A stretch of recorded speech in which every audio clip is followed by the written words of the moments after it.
Hello friends and welcome back to another weekly reading vlog. As we approach the end of the year, I am realizing just how many new releases I have purchased in 2023 that I have not yet read. Are we surprised? I am the worst at this. Anyway, it's Friday today and this week what I want to do is get stuck into at least a handful of the new releases that I picked up this year. I've pulled a whole bunch of my new releases off my shelf and I thought we could just have a quick run through of what new releases I have that I have yet to read. I'm sure there's probably even more. I'm sure there are some that I've missed, and obviously I will not be able to read all of these in a week. But we're going to go through them just so we can have a bit of a look at all of the 2023 releases I still have to read. And then there are 3 that are at the top of my list for this week, but we know I'm a mood reader, so things are always open to change. Okay, so obviously one of the books that I spoke about recently actually, it's the sequel to She Who Became the Sun.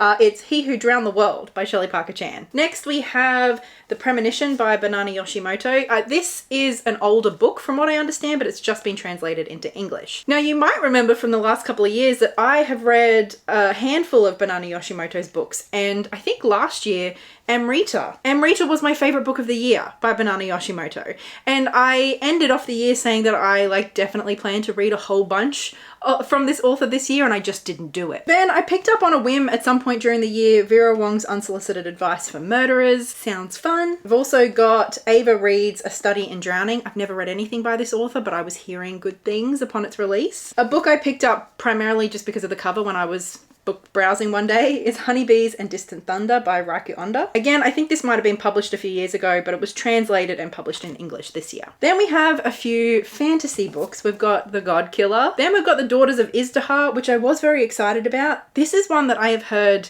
not great things post-release, so I have to admit that my interest in this one has dwindled a little bit. But I pre-ordered it, so I really should get to it. Emily Wilde's Encyclopedia of Fairies, obviously a big book this year. I think this one was published pretty early on in the year. It feels like it's been out longer than a year. Is that just me? Then of course we've got The Adventures of Amina Al-Sarafi by Shannon Chakraborty, and I feel like the reviews were a little bit mixed on this one, but as things are kind of starting to settle down post-release, I feel like I'm liking what I'm hearing about it anyway. It sounds like a good time. Pirate fantasy? Yes, please. Then a book that honestly, it took a little while. I had to order it from overseas, but it arrived this week and I was so excited when we pulled it out of the box at work. I squealed, I'm not gonna lie. It's The Free People's Village by Sim Kern. I love Sim. I've been following them for years now, and this just sounds like a really, really good read. Then I do also have a bunch of YA and middle fiction that has been released this year. I brought in a handful just to kind of quickly show you,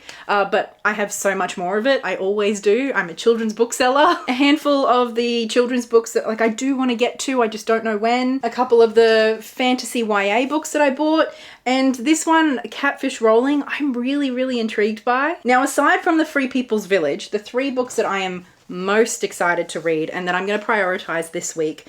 Death at the Lighthouse. This is the second book in the Montgomery Bonbon mystery middle grade series. I read the first book earlier in the year and I just loved it. I got a proof through work. I don't think I would have even thought of picking it up had I not got the first book for free, but I just had a delightful time reading it. I actually read it in a vlog earlier in the year where I read a bunch of mystery books, so I'll leave that in the cards above for you if you want to check it out. This is the follow-up and I just loved the first book so much that I knew I needed to try the second. Then we have Small Worlds by Caleb Azumah Nelson. This is actually my Blossom Book Club pick for this month, so I definitely need to get to this one. On top of that, this was my most highly anticipated book of 2023. I read Caleb Azumah Nelson's debut book, Open Water, and it was my favorite book of the year. I just adored it. I think it's one of my favorite books of all time, and so obviously his follow-up, his second book, I was super keen to read it. It's a little bit longer, and I think I have such high expectations that I'm a little bit nervous about actually getting into it, which is why I've been putting it off. It has been out for a couple of months already now, but I think I'm ready. I think I'm ready to finally get into it. My most anticipated book of the year. And then another highly anticipated book for me is Family Law by Elizabeth Acevedo. I have read 2 of Elizabeth Acevedo's young adult books, and I've loved both of them, especially The Poet X. It's one of my favorite young adult books that I've ever read. I adored it. I am aware that her adult debut, is getting some mixed reviews. It's not quite as widely beloved as her YA seems to have been, but you know I pre-ordered this. I'm still excited excited. I'm keen to get into it, and I remain hopeful that I could really love it. So with all that said, these are the 3 books we're going to be prioritizing reading in this video, but we're just going to have to see how we go. And to start with, I think I'm going to get stuck into the middle grade. I read the first book in an afternoon, so I think this should be a pretty quick read for me, and given that it's the end of the week, I just want some light, fun reading. As for all of these other books, I absolutely would love to read more of them before the end of the year, but I mean, that's coming quick. If there are any that I mentioned that you feel like I especially need to prioritize, please feel free to let me know and why in the comments below. But I suppose all that's left to do now is to get to reading and enjoy our weekend together.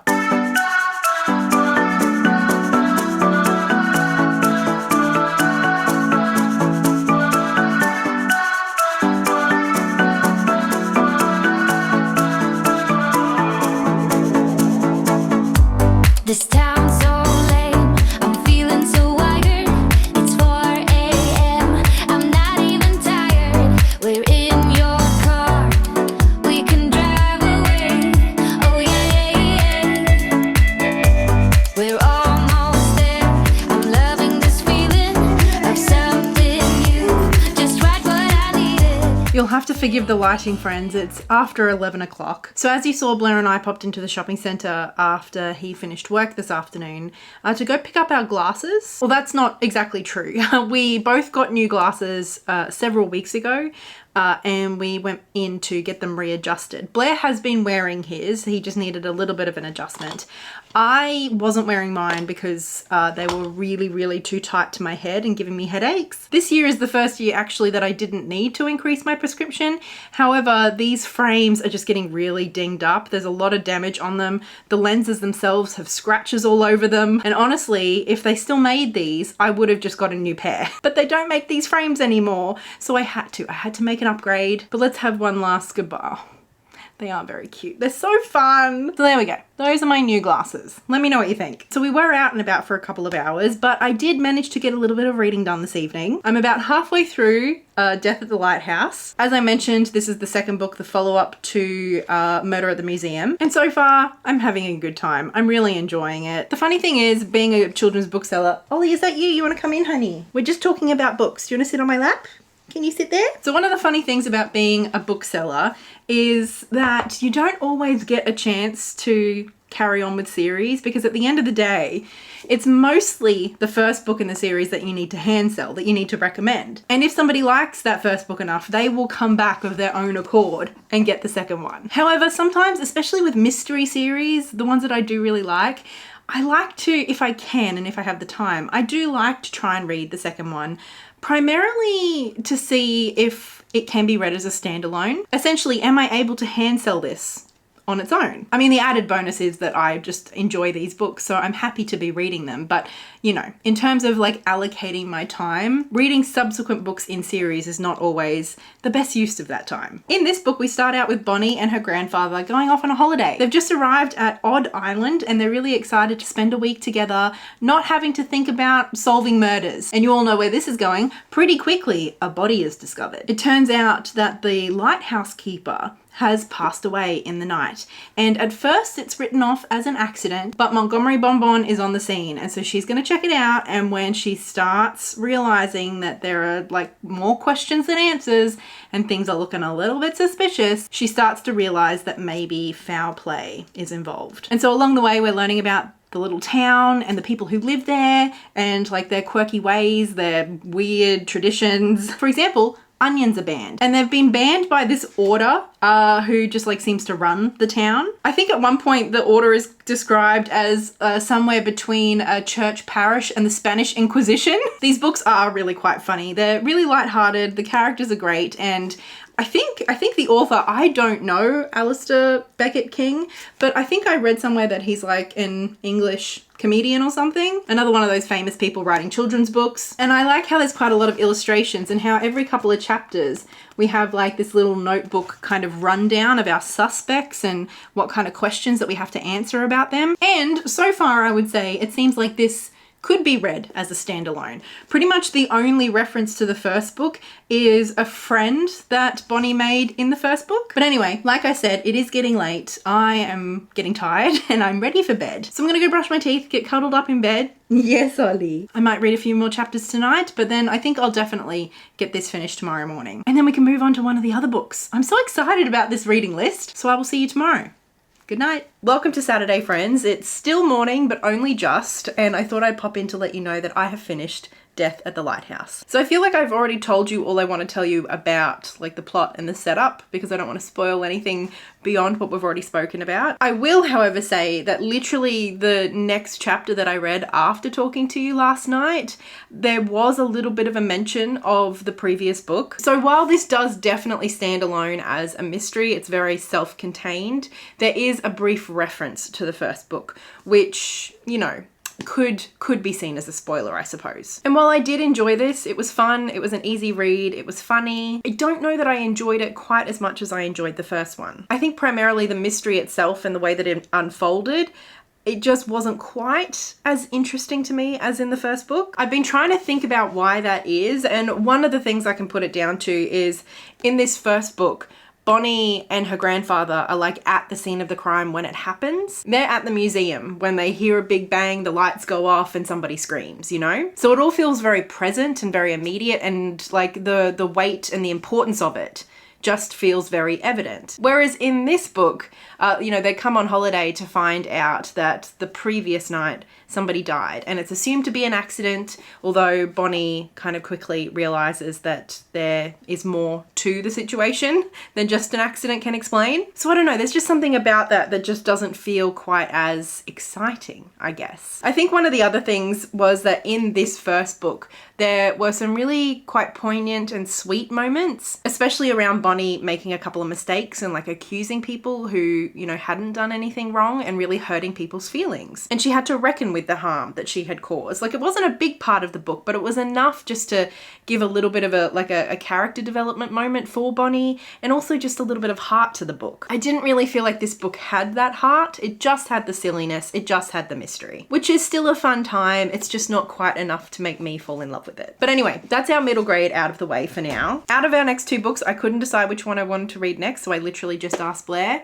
and he picked this one. So we're gonna get stuck into family law today. As I mentioned, I have heard some pretty mixed reviews, and I think at this point, this book barely has a 3.5 star rating on GoodReads, so it's definitely getting mixed results with people. I think that's often the case with an author who is beloved for their young adult work when they move into the adult space. I think especially changes around like tone and the way that themes are explored just really impact people's enjoyment. But those things are also so tied up in what we come to expect from the authors that we love. I personally still have pretty high hopes for this one. I just loved Elizabeth Acevedo's writing. And then on top of that, I recently watched a video by Lily Reads, and she loved this. She like was not in line at all with the mixed reviews. So watching her rave about this has definitely got my excitement back up. So I'm keen. I'm keen to get stuck into this today. You ready to go for a walk? You ready to go for a walk, Ollie? You are. Come on then. Come on. Let's go for a walk. Something's in the air. I can feel it everywhere. Every color seems to bloom, and there's light in every room. Now they're looking up. I can see it in your eyes that lately it's been tough. But now the sun is rising. I'm ready, people. Let's be new people. There's summer. Hello friends, I've just gotten dressed and done my makeup quickly because we are heading out. It's still Saturday, it's Saturday evening now though, and Blair's family is in town. They're usually pretty busy and their schedule's pretty packed usually when they do come to visit. So we usually just kind of get like a date and a time and a place, and we show up and we get to see them and spend a bit of time with them. And that is what is happening tonight. We're going out to a Greek restaurant in Moonee Ponds, which is actually where we took them last time they were in town a few months ago. And it was just amazing. They had some really great veggie options for me, and they were just delicious, and the staff and the owners were lovely. It was just a wonderful experience. So Leonie, Blair's mum, was very keen to head back. So that is what we're doing tonight, and I'm really looking forward to it. It's actually going to be a late dinner. I think we're getting there just after 8. So I'm pretty hungry. Anyway, today I spent most of today actually editing and getting up my vlog from last week. So you hopefully will have already seen that. That was this video. I'll put it up in the cards above for you. Yes, we're pretty much just back to the casual weekly vlogs. That seems to be what I default to when I'm struggling with keeping up with stuff. But when I still want to make videos and hang out with you all, it's just reading vlogs. Anyway, so that was several hours of today. We also went for a little walk, as you saw, and I did get a bit of reading in. I'm just over page 100, and I'm up to part 2. And I am reading along with listening to the audiobook because a lot of the audiobook is narrated by Elizabeth Acevedo herself. There are a couple of other narrators as well, because there are several points of view. I think 6. This is, I would describe it as a literary novel, and it's very much like an intergenerational kind of story with a hint of magical realism. It's very slow paced, literally the first 100 pages. It's primarily covered like a day or two, although there is plenty of reflection on past experiences and stuff too. So we're basically just getting to know a bunch of characters within this like family. There's just several generations of this family. And at least the premise for this book seems to be centered primarily around a character named Flor. We do have like a little index for the characters and like when they were born and a brief little snippet about them, which is very helpful because there's a lot of characters. Basically, most of the women in this family have some kind of like magical power. It's just like a very slight thing. It's not like they can wave a finger and like, I don't know, conjure something.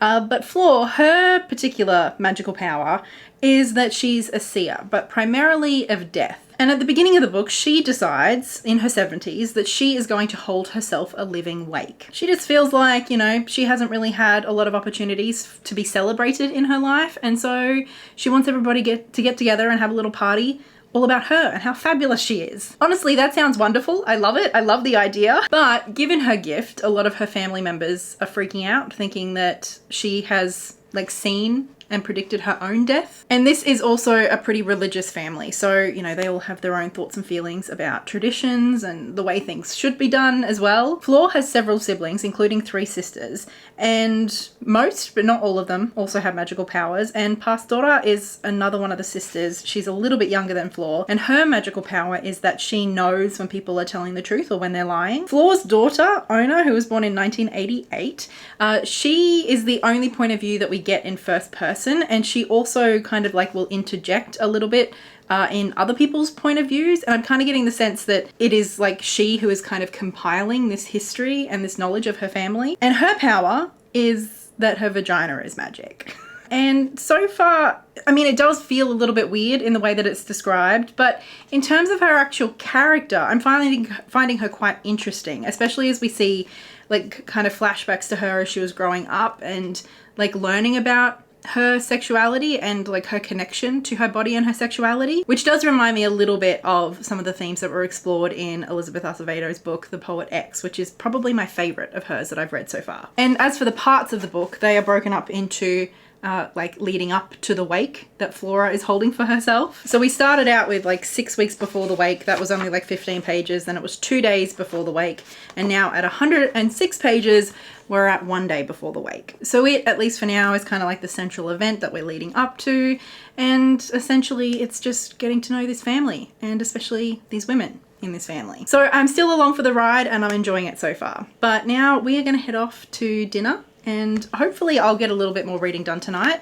If not, I'll get stuck in tomorrow morning. And if you can hear that hairdryer, it is because Blair has just given Ollie a shower. So she's about to come running out and just like have the post-bath zoomies. So I'll have to show you a little bit of that because it's adorable, obviously.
Hello friends, yes we are down on the living room floor with possibly the worst lighting I've ever had on this channel. What do you think? You're confused why I'm down here, aren't you? She's looking at me like, what the fuck are you doing, bro? So today is Sunday, which means that usually I am in the city at the Free Palestine protest. This week I didn't feel like I could get there. And I'm feeling a bit down about it. I'm a bit disappointed in myself because it's just something I really care about. And even though I've been trying to get involved in other ways as well, I've been to a few other things as well. I know that there's so much more that needs to be done, and I wish I could be doing so much more. But today my brain just felt like it was short-circuiting. I don't know how else to put it. And I think with, you know, hanging out with Blair's family last night, like, it's always lovely to spend time with family, but it's also something that I personally find a little bit draining. And I don't just mean Blair's family in particular. It's just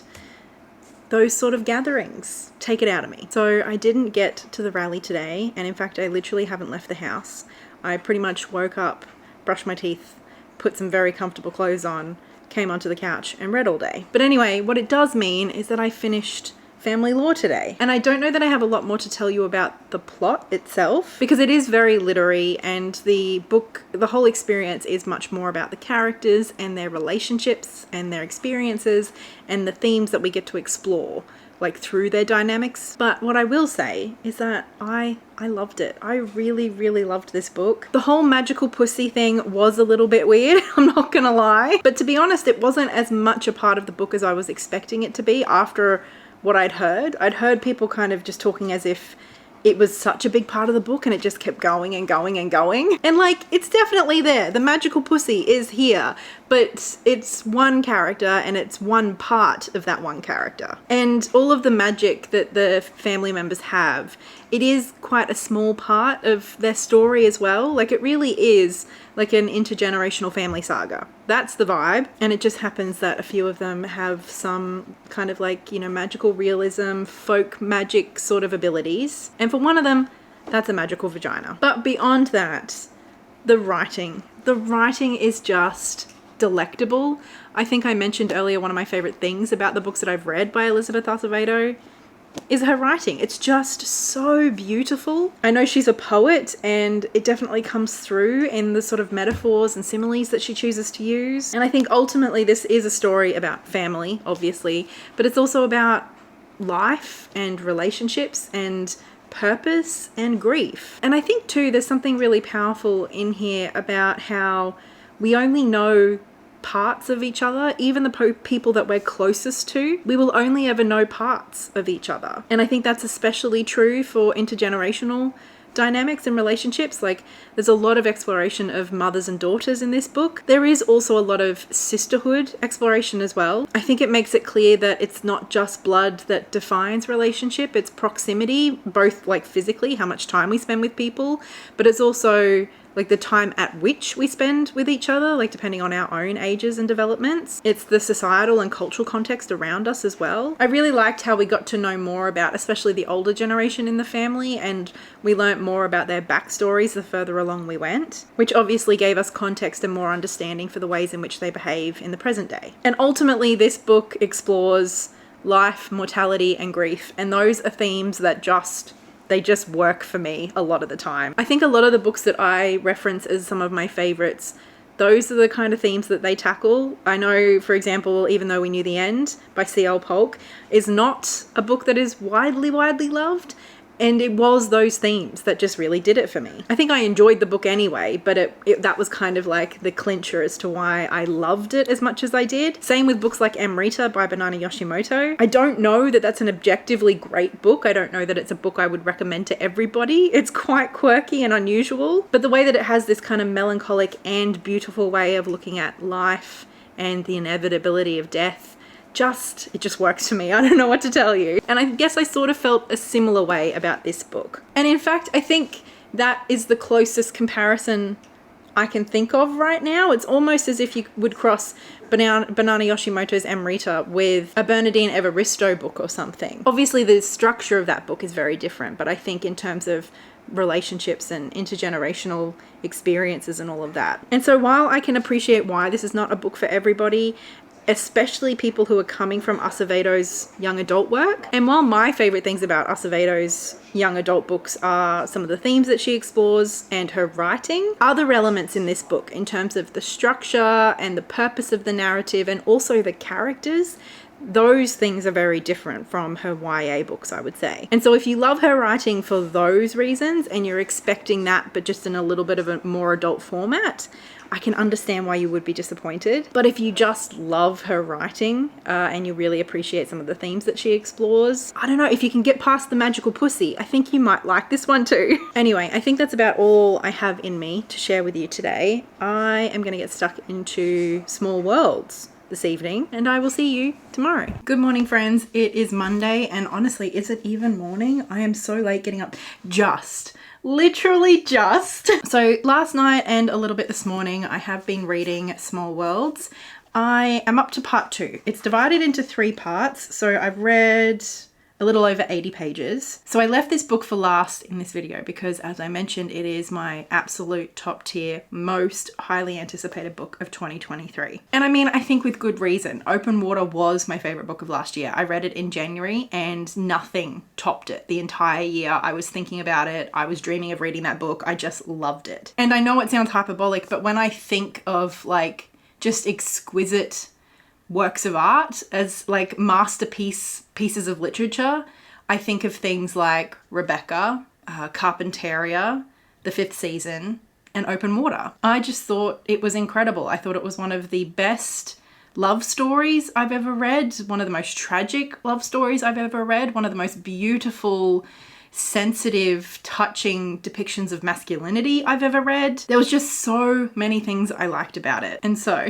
obviously, hearing that he was coming out with a new book this year, it had to be top of my list of books I was most excited to get into. So this book is about an 18-year-old boy named Stephen, and I think the idea is that it's set over 3 summers, like 3 years. And in this first one, he's 18, he's just finishing up high school, and we kind of are in that limbo period with him when he's waiting to hear like his grades, waiting to find out what university he's been accepted into, like that very coming of age moment, right? And it's set in 2010. He's falling in love with a girl and they're not sure if they're going to be going to the same university or what's going to happen to them after this really kind of special period in their lives. Everything's changing basically. And then I think the next 2 sections will be, you know, 2011 and then 2012. It does seem to be setting up some interesting dynamics, particularly between Stephen and his brother and his father. So I am interested to see where they go, but I suppose this just it's not hitting me in the same way that Open Water did. It doesn't have the immediacy that Open Water did. To be fair, Open Water was written in the second person and I loved that choice. This is written in first person,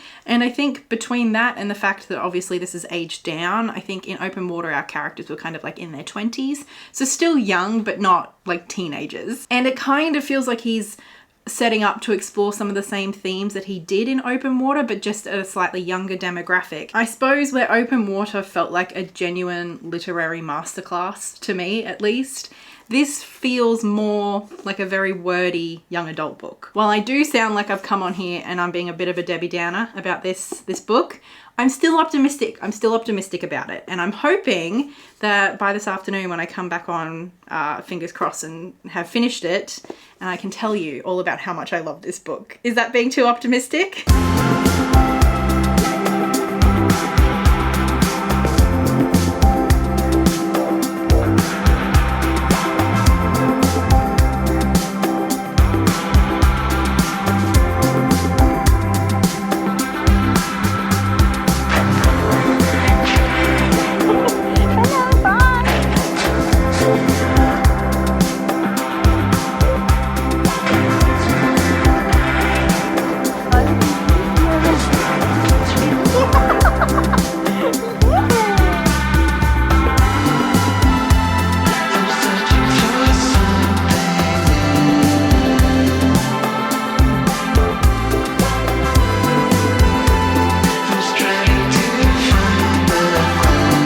friends, it is now Wednesday evening. I've just finished work. Unfortunately, I didn't have a chance to chat with you the last couple of days, but I did manage to finish Small Worlds. And I know after having just read the first part, I was talking about how disappointed I was, and I have to admit that this book I don't think it's as good as Open Water. I don't love it as much as Open Water.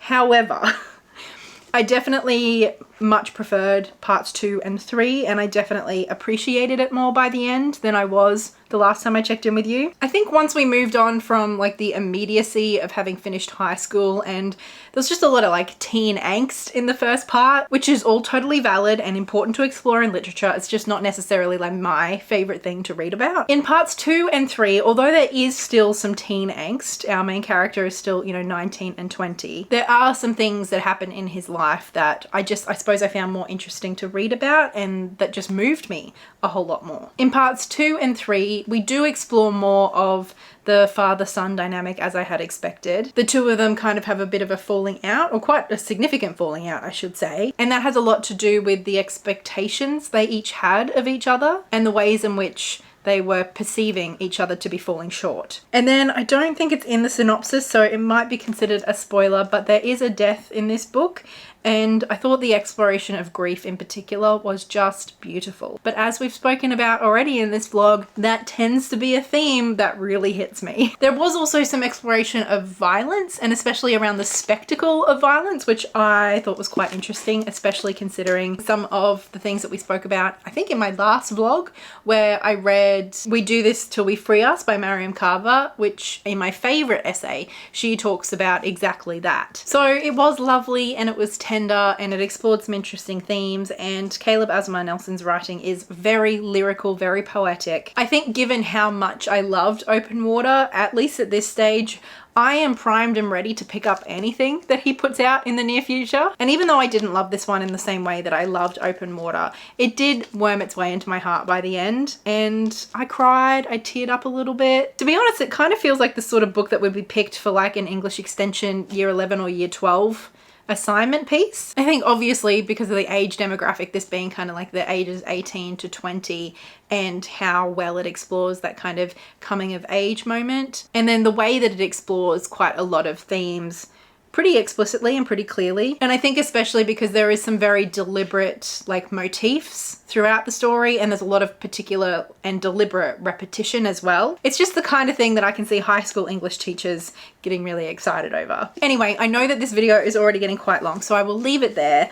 And I am really happy with all of the books that we read this week. In terms of my ranking, I think it's pretty obvious. Family Law was my favorite. I did enjoy Small Worlds by the end, and Death at the Lighthouse was a solid middle grade read, even if it wasn't quite my favorite. But I am really happy to have finally gotten to at least a handful of some of the new releases that I've bought this year. I would really love to get to a handful more before the end of the year, but I mean, it's already almost December when I'm filming this, and I think it will be December by the time you see it. The year is almost over. But anyway, I'm gonna head off because I need to film the intro for the next vlog. It's Wednesday today. It is the International Day of Solidarity with Palestinian People, and it is the beginning of the Palestinian Reads Week. So we will be midway through this kind of like collective readathon by the time you see this video. So if you would like to join in, I've posted details on my Instagram and on my community page. So feel free to pick up a Palestinian book or two and join in. I will be reading Palestinian books for the next week, and that is the next vlog you will see from me. So I will talk to you then. In the meantime, a big thank you goes to my lovely patrons over on Patreon, and especially big thank you to